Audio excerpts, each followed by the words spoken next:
अक्सर पेरेंट्स हमसे ये सवाल पूछते हैं कि नेशनल डिफेंस एकेडमी के लिए तैयारी का सही समय क्या है। क्लास 9th के बाद, क्लास 10th के बाद, क्लास 11th के बाद, क्लास 12th के बाद। एक विचारधारा आज से 10 साल पहले होती थी कि 12th के तुरंत बाद नेशनल डिफेंस एकेडमी की तैयारी करनी चाहिए। टेक्नोलॉजी आगे बढ़ी, जैसे जैसे टेक्नोलॉजी आगे बढ़ी कंपटीशन बढ़ता चला गया। एक समय आता था जब नेशनल डिफेंस एकेडमी में 2 से 2.5 लाख एस्पिरेंट्स पेपर देते थे। एक समय अब है जो लगभग 6 लाख टच कर रहा है, 5.5 लाख 6 लाख टच कर रहा है। और हर बार एनडीए में कॉम्पिटिशन्स बढ़ते जा रहे हैं, कॉम्पिटिशन्स बढ़ते जा रहे हैं और टेक्नोलॉजी भी बढ़ती जा रही है। तो आपकी नज़र में नेशनल डिफेंस एकेडमी की तैयारी करने का सही समय कब है? क्लास 10th के बाद या क्लास 12th के बाद? और मुझे लगता है सर, देखिए मैं क्यों भी बताऊंगा बिल्कुल। हाँ, मतलब कोई भी हम लोग बात करेंगे तो प्रूफ के साथ चलते हैं सर। जी बिल्कुल, मैं आपको बताता हूँ सर। देखिए मुझे ऐसा लगता है कि 10th के बाद सही तैयारी होती है। मतलब आपका कहने का मतलब यह है कि क्लास 10th के बाद नेशनल डिफेंस एकेडमी की तैयारी करनी चाहिए। बिल्कुल स्टार्ट करनी चाहिए। देखिए क्या होता है कि एनडीए एक ऐसी ड्रीम करियर है यंगस्टर्स के लिए जी, जिसको लगभग आज की डेट में, जैसा आपने बताया कि 5.5 से 6 लाख बच्चे एग्जामिनेशन के लिए बैठते हैं। ठीक है सर। तो इतने बच्चों का वो सपना तो है कहीं ना कहीं, मगर सारे के सारे उस एकेडमी में नहीं पहुंच पा रहे हैं, है ना।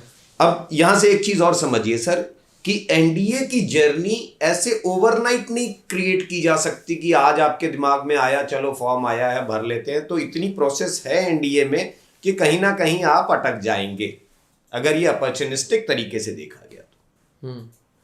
ठीक है, एनडीए का मतलब हो गया सर, जितना जल्दी आप इस सपने को जीना शुरू करते हैं, जितना जल्दी आप सपने को जीना शुरू करेंगे उतना जल्दी आपके अंदर वो हैबिट्स डेवलप होंगी और उतना ही जब आप एग्जामिनेशन में अपीयर करेंगे तो आपको उसका एडवांटेज मिलेगा।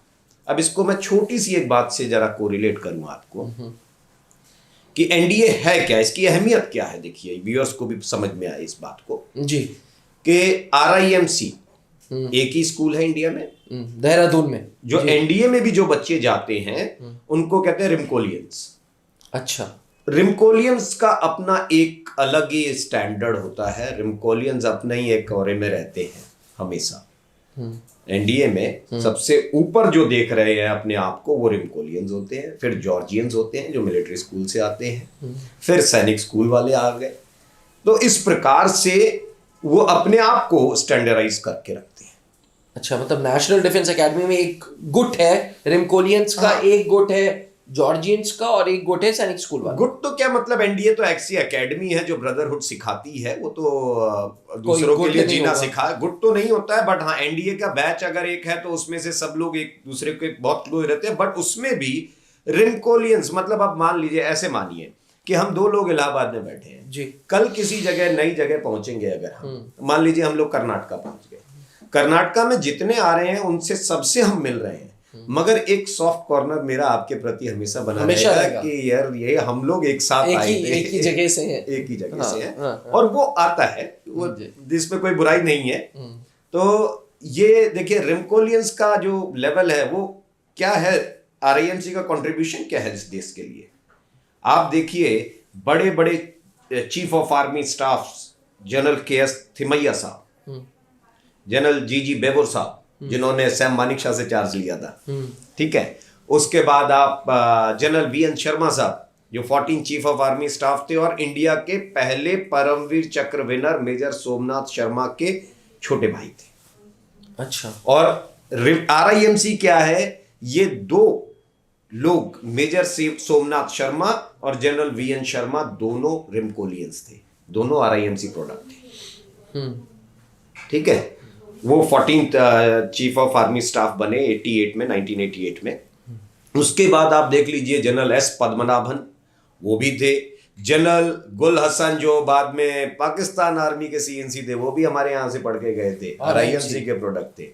अच्छा, ठीक है। उसके बाद air chief marshal NC Suri साहब या air chief marshal BS Dhanoa साहब, ये आरआईएमसी के प्रोडक्ट थे जो चीफ थे एक फोर्स के। वैल्यू तो बढ़ गई आरआईएमसी की, है ना। अब दूसरी चीज देखिए, एनडीए अपने आप में अगर आप बात करें तो 1990 के बाद, 1990 के बाद जितने चीफ बने हैं तीनों सेनाओं में, army, air force, navy, where I believe air force was the last one, जहां एनसी सूरी साहब जो थे वो 91 जी 1991 में चीफ बने थे जी 31 जुलाई को। और बाकी लोग जो थे वहां पर देखिए, आर्मी में थे जनरल SF रॉड्रिक साहब, वो 1991 जुलाई को बने थे। आप अगर एडमिरल एलन रामदास को देखेंगे तो वो आपके 1 दिसंबर 1990 को चीफ ऑफ नेवल स्टाफ बने थे। और ये सब एनडीए एलुमनाई थे 1990 से। जी हाँ। और उसके बाद से अभी कभी ऐसा हुआ नहीं कि कोई एनडीए के अलावा कोई दूसरी एकेडमी का कोई चीफ बना हो, हमेशा चीफ एनडीए से आते हैं। ये एनडीए का ऑरा है। जो बच्चे फॉर्म भरते हैं उनको ये समझ के चलना है कि आप आज नहीं देखे जा रहे हैं, आज से 34 साल बाद देखे जा रहे हैं कि भाई ये क्या कंट्रीब्यूशन देने वाले हैं बड़े रैंक्स पर आकर के इंडियन आर्मी को या इंडियन एयरफोर्स को या इंडियन नेवी को। और अगर आप एलन रामदास साहब की बात करेंगे तो वो, उनका नाम बहुत कम व्यूअर्स ने सुना होगा। एलन रामदास साहब जो थे ये 1990 में नेवी के चीफ बने, और इनके जो फादर इन लॉ थे, ठीक है, रामदास कटारी साहब, वो भी एडमिरल रहे थे, वो भी चीफ ऑफ नेवल स्टाफ थे। He was 13th chief of naval staff L Ramdas साहब, और उनके जो फादर इन लॉ थे वो 3rd chief of naval staff थे। ओके ठीक है। तो ये वो फैमिली थी।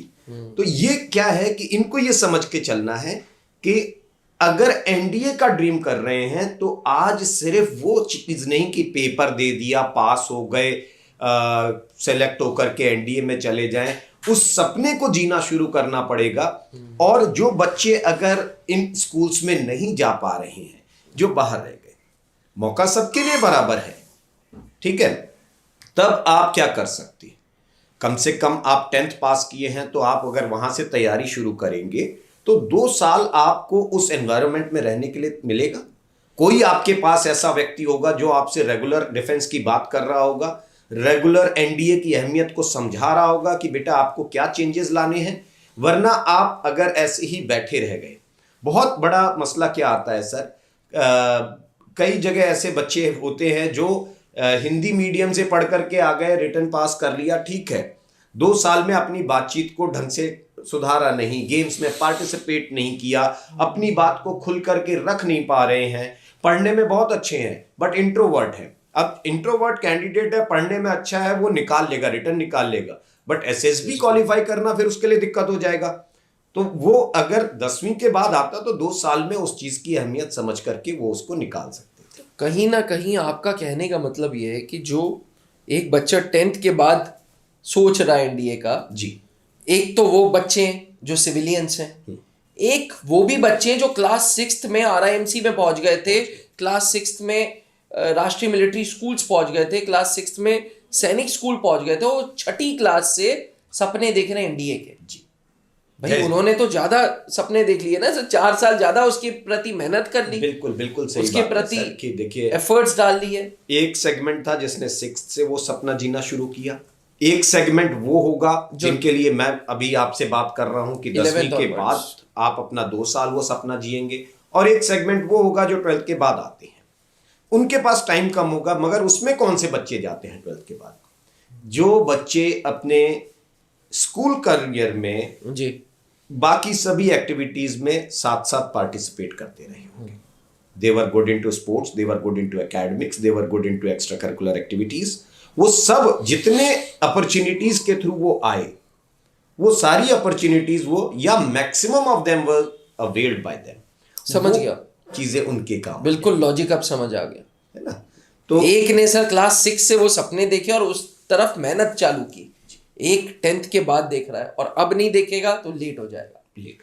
मैं बिल्कुल लॉजिक से समझ गया। एस्पिरेंट्स जनरली फौज में बिना लॉजिक के कुछ होता नहीं, और कैप्टन एसके सर क्योंकि खुद ही एक इंडियन आर्मी से रिटायर्ड वेटरन है और जीटीओ एक्सपर्ट भी हैं, तो वो भी बिना लॉजिक के कोई बात नहीं करेंगे। तो एस्पिरेंट्स, आप देखिए कंपटीशन किससे है आपका कंपटीशन उन बच्चों से है जो RIMC, राष्ट्रीय मिलिट्री स्कूल्स, सैनिक स्कूल्स जैसे प्रीमियम स्कूल्स में पढ़ रहे हैं, जिनका उद्देश्य ही है NDA में बच्चों का सिलेक्शन कराना।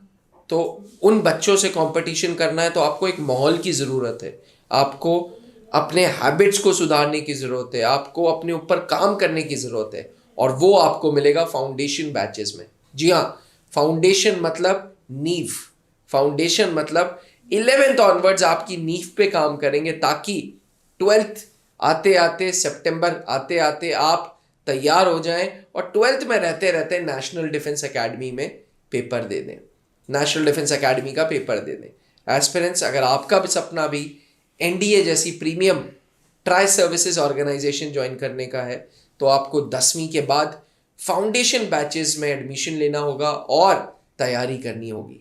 त्रिशूल डिफेंस एकेडमी आज इस वीडियो से फाउंडेशन बैच 2024 के एडमिशन की घोषणा करता है। अगर आपका लक्ष्य भी नेशनल डिफेंस एकेडमी है तो 2024 के एडमिशन्स आज से हम ओपन करते हैं। हमारी संस्था इलाहाबाद, रांची, देहरादून और दिल्ली में है। चारों में से कहीं पे भी आप जाके फाउंडेशन बैचेस का एडमिशन ले सकते हैं। उद्देश्य ये है कि सही हाथों में सही तरीके से तैयारी हो, ताकि रिमकोलियंस सैनिक स्कूल कैंडिडेट्स को आप बीट कर सकें।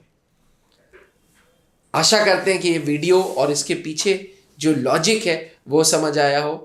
अगर ऐसी वीडियोस के लिए आपको अपडेटेड रखना है अपने आप को, तो चैनल को सब्सक्राइब कर लें और बने रहिएगा त्रिशूल डिफेंस एकेडमी के साथ। नीचे लिखे हुए व्हाट्सएप नंबर पे आप हमें संपर्क कर सकते हैं अगर किसी प्रकार के कोई भी आपको डाउट्स होते हैं तो।